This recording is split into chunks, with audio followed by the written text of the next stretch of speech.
All right, Adds Joe, 10 minutes to my drive. I want to get to these complaints really quickly. Let's. I'll let you read we have like 3 of them here. Some calls have come in. There might be a few more.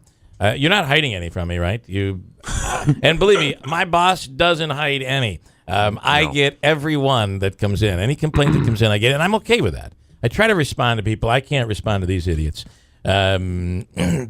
But I certainly can read what they've written. So here is one. Thanks for validating my reason for not listening to that moron Keeler in the morning. His opinionated left-wing bias against Donald Trump on the debate the other night only gives Trump supporters more reason not to tune in to his stupid show. Here's another one. I like this one. This is one of my favorites until Manaski reads the next one. Yes, in regards to Bill Keeler's show there, Squealer in the morning. I heard him in his ranting this morning about Trump. I'm an independent voter, consumer, 60 years old, faithful IBX listener. It's on 24 hours a day, by the way. He is out of control. The guy is. Him and Manaski. Since the girl left, the show has gone right down the hill. He's a loony. The freaking Keeler's gone off the freaking deep end. And this ranting about Trump, and he's so one-sided. This is a conservative radio station, and we are conservative people who listen to it. And although he did call himself an independent earlier, but right. We won't get into that. And these are all conservative people you carry, except for that freaking clown. And we're going to raise some stink about it. And I suggest you tell him to tone it down, or we will. I like it. Really says that? Yeah, you can read it. You're gonna buy. What is it? What's the quote? You're gonna buy it, and you're gonna. What was the woman that called up? Oh, you're gonna own it. You're gonna own it. I'm gonna own it. Well, I appreciate the good conservative criticism, but I'm sorry to bring this up to you, and I know it's a shocker and it's going to hurt. Donald Trump is not a conservative, but okay, that's fine. Geez. Good luck with that. You better watch it. Remember the last time you got people going, I bought a car from you, and I found something in the trunk when you sold it to me. The Delta 88 that you bought. Yeah, I had an old it wasn't a Delta 88. It was an old Cutlass Supreme, but in the trunk, Manaski, you got to hear it. There was a note that said, "We're coming for you," and there was a set of boots filled with they were concrete blocks attached to them. Yeah, they were threatening. That is true. He left them in the car when he sold it to me. Yeah, we got to weigh down that trunk. Well, that's exactly what it was. It was rear-wheel drive. I mean, I had to get up the hill. Thanks for the wait, guys. Okay, and this is the best one. Well, this came to us. This is in such Trump fashion, though. I think it's perfect for what we're going to be talking about today. Pro-Hillary, I would have never guessed. Fence riding POS. Go on a diet, you butterball. This is the stuff that's coming in now. Now, I don't know about you, but have I been a pro-Hillary person on this program at all? I don't think so. The only comment I made was, I'm really leaning towards Gary Johnson, but I don't know. If it need be, I might have to vote for Hillary. I said that, and I say it again. I don't know. I don't know what I will do on November 8th. But I can tell you it will not be for... Nothing he could do in the next month would change your mind. No. It's hard for me to say this, but I'm with Glenn Beck, and I don't, and I don't talk about it every day. I don't harp on it. I'm not going to. I don't impose my beliefs on everybody else. But I really have to tell you, my goal here is to tackle the craziness of this campaign every day, and it's crazy. The problem is that Hillary stuff. Yes, the Benghazi. Yes, the emails. It's all the old over and over again. Trump gives you new fodder every single day. As a matter of fact, every single moment if you follow him on Twitter. There's something new that comes out at all times, and it's entertaining. It is interesting. You can call it scary. Call it what you will. But there's a reason why people are talking about Trump every day, and it's because he gives it to you. I think he's just a regular guy. He may be. But he gives you He sounds so much like America right now. America. Yeah. So, people go bankrupt. Actually. People, have issues with business. Okay. What's this one? I don't remember if it was an email or a call, but you mentioned the Glenn Beck tie-in, and you have made some comments critical of Glenn Beck in the past on this show. And it's the crying and it's the stuff. I mean, it's just... I'm not sure I'm okay with the crying over all this. I don't remember if it was a call or an email, but somebody referred to Glenn Beck as your mentor. That's awesome. These people, because here's the problem: you're either with them, and if I'm bashing Hillary Clinton every day and bashing the Democrats every day, then we're okay. But if you're not, then, and God forbid you say anything critical, you're a Trump supporter. How did Trump do on Monday night? I don't think he did very well at all. I mean, and but that doesn't mean I'm going to stop listening to you. And nor are we saying that means that Trump is going to lose. No, I don't think so. Nor does it mean that he's not going to do. I had said all it does is make me want to watch debate number 2 even more, because he's already dropped he's dropped the bar, lowered the bar. I mean, they're going after her on Bill Clinton's indiscretion and Monica Lewinsky and stuff. I mean, this next one is, I mean, it might turn into like a brawl. You betcha I'll be watching. Yeah. I think there'll be higher ratings for this one. I think there will be. 84 million, by the way, the other night. That's a big number. Yeah. There's nothing normal about this entire thing. No, there isn't. Nothing. So you have to watch because you don't know. And just because he did not perform well in the debate on Monday night, and I keep saying, people, well, that's your opinion. No, it's fact. And I'm just saying, it's fact in the way that you look at anything, and experts look at anything, and people. My job in my career and the things that I do outside this radio station are all about public relations. Yeah. And I judge things that way. I look at it that way. To me, that is the interesting part of all of this. It's not her or him. It's to me, it's the interesting part is the way they're dealing in PR, and also the way that the traditional PR tactics and strategies aren't working this year. It's just an incredible time. If you're a student of all of it, it's an incredible time to watch it and observe.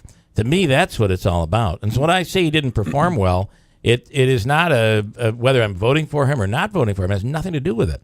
If she didn't perform well, I'd be all over it. She just, from a debate standard, she handled it perfectly on Monday night. I just can't stand her No, looks. she handled it perfectly. She. I'm not saying she lied or didn't lie. I'm saying she, from a debate standard, was flawless on Monday night. Boy. Oh, and she was, and I'll tell you why. Think about it.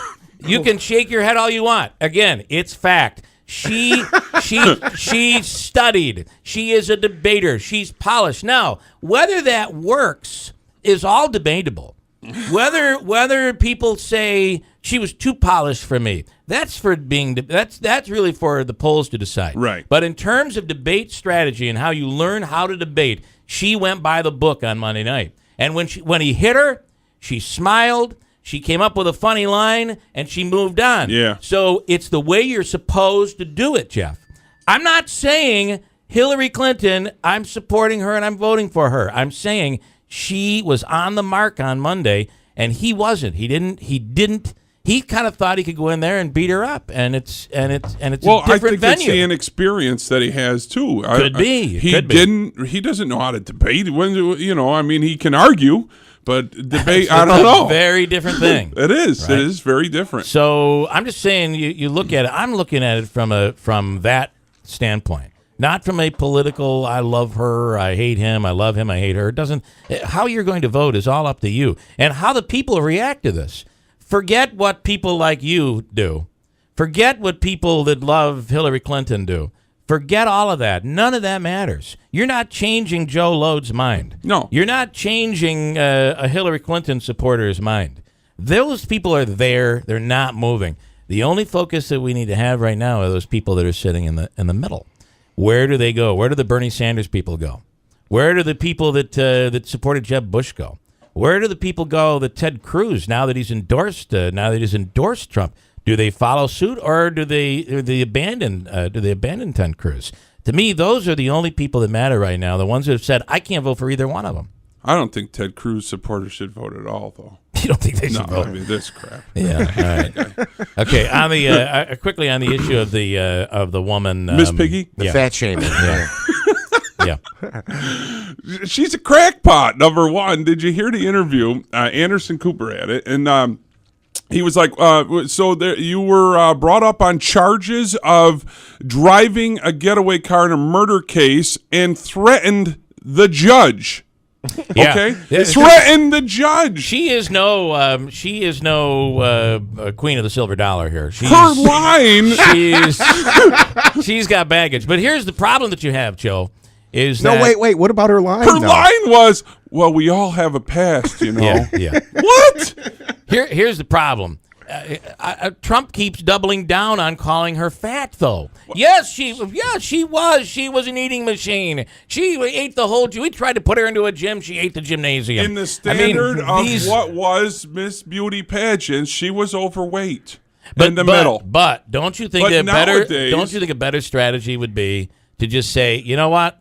That's the past. I don't want to talk about it. Let's talk about the issues. Let's talk about Hillary lying. Let's talk about the email scandal. That's what he should do. Let's talk about those dead Americans in Benghazi. Yeah, that's what he should do. Okay, instead, he engages. I'm back to the strategy part.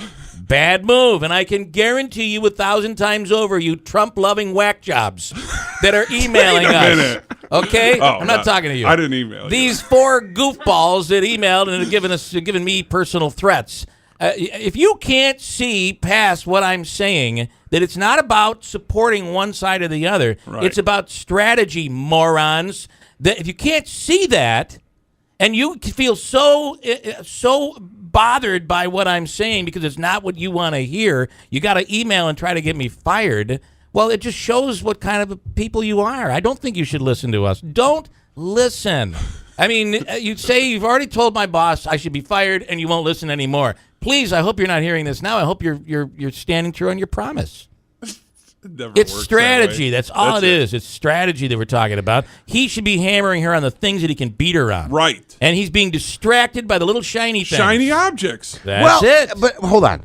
I agree he should turn his focus to her. But when he's asked a question, he doesn't back away from it. He should back away. He should say, listen. I know that's the type of guy he is, though. He won't. Instead, he doubles down. Yeah. And that's where and I'll bet you 1,000 times over, his campaign is telling him, don't do this. Yeah. Here's how you handle. When they ask you this question, and they're going to ask you all day tomorrow, when they ask you, this is what you say, but he doesn't follow. He just goes off on his own because he knows better. He's going to talk his way out of it, and you're only digging the hole deeper. That's I mean, how awesome would it be saying. that they said that to him, and he said, you know what, that's irrelevant. That doesn't even matter. Let's move on to the issue. That's what he should do, and he doesn't. But of course, the people that are telling him to are probably politicians, career politicians. He's like, they're definitely not. I understand, and I just want to make this clear. You've said everything I've said, and you've agreed with it. Yeah. And you're a Donald Trump supporter. Yeah. You're going to vote for Donald Trump. Yes. Does this absolutely. Does this make you? Andrew's apologizing to the guest that's supposed to be coming on. I'm supposed to take a quick guess now. But does it make you anti-Trump because you're just being honest about the way he's handling this? I hope not. No, you're going to vote for the guy. Of course I am. Yeah, and I'm not. I'm not trying. Have I ever tried to convince you? No. Ever or anybody on this program? Have I tried to convince you not to vote for Donald Trump? No. Never once. So don't try to do it. Don't tell me I have to vote for him or I'm un-American or I'm whatever. It has nothing to do with any of this.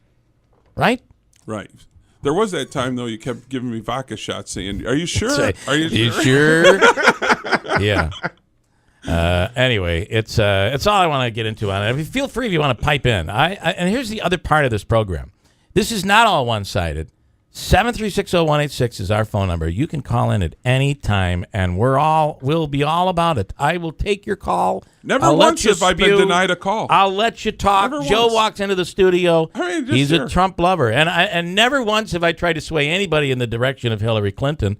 I think these are the two worst candidates in the history that I've ever, since I've been alive and able to vote. I can't believe we're facing these two. And every time I convince myself Gary Johnson is the guy, he gets in some stupid interview and can't answer a question. This is extremely frustrating for me.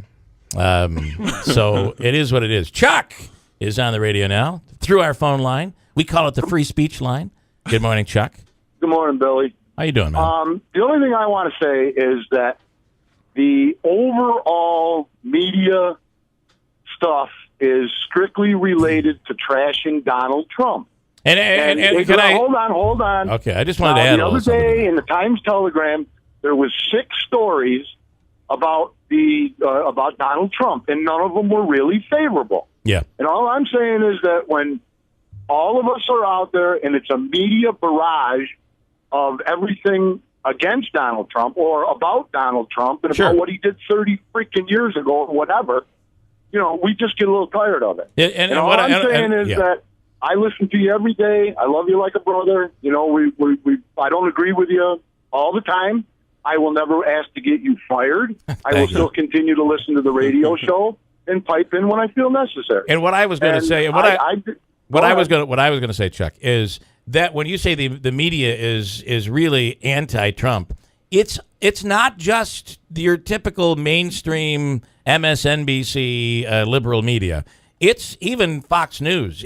There is a Megyn Kelly. You know, Megyn Kelly did like dirt. She did the interview last night with and she didn't do the interview that Anderson Cooper gave. She gave a favorable interview to the Miss Universe. Anderson Cooper, really from CNN, asked the tough questions and got to admit she was involved in a murder. Down to what does a beauty contestant has to do with what's going on in the world today? Yeah, I know. It's ridiculous. This is the type of stuff I'm talking about. And that's why the minuscule, ridiculous stuff that has nothing to do with anything. Are we going to bring up, Hillary Clinton have a no-show job at a law firm, and the only way he did business in Arkansas is by going through that law firm?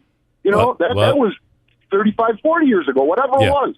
You know, there's so much to go after Hillary Clinton about. But silent. Can I say the one thing though that we've been talking about here? And again, this is just strategy. This isn't pro one side or the other. The difference I understand that. The difference in Hillary is when Trump kind of alluded to the Monica Lewinsky stuff, Hillary changed the topic. Yeah. When Hillary brings up something with Trump goes right at it, and he doubles down. So you know that his campaign is saying to him, just answer it and move on, but he can't do that. And that's part of why these media people are just chasing the sun. They chase the shiny things just like Trump does. Yeah. And they're looking for the big story. He's not a career politician. And that is true. Pretty obvious. And he's a businessman who's used to speaking the truth and doing what needs to be done, not tiptoe around and give a bunch of platitudes and guarantee a chicken in every pot, a full gas tank, and a cell phone, and free college, and free whatever. You probably could keep going. Yeah, there's a list a mile long. The bottom line is the country's going to be $21 trillion in debt by the end of the Obama administration. It's career politicians that have got us here, so that's why Trump is popular, because he is not a career politician. He made his bones in the private sector. I don't care about his tax returns. Yeah. He didn't make his money off of my tax dollars. So I'll end it with that. And I wish you a lot of luck. You know, I listen to you every day, and keep up the good show. All right, Chuck. And these other knuckleheads that trash you and everything else, I'll respectfully disagree with you at times. And you know that's how I am. That's the way it's supposed to. God bless, and we'll talk again. That's the way it's supposed to be. Chuck, thank you, man. I appreciate Everybody's got an opinion, and they have to be heard. And that's what it is. Yeah. You want to add? Don't vote. You do impose your views. You call names just like Trump does. It's okay for you, though. The only reason the people on the show agree with you is so they can continue to get their pay. Admit it that you're a Hillary supporter and that you might get some, and then you might get some respect. Yeah. Fence riding turd you are. Getting under your skin, go sit in the corner and cry, Bill. And then he said at the end here, let Chuck talk, stop interrupting like Trump. You're more like Trump than you know. Oh, really? All right, well, that's good. Except for the money part, right? I know, I don't Except for the money. Because I'd have Bill's gold not a good businessman. I'd have gold all over my place. It'd be made of gold. Big gold seats and chairs and everything. I'd have a gold bathtub, golden faucets. I can't wait.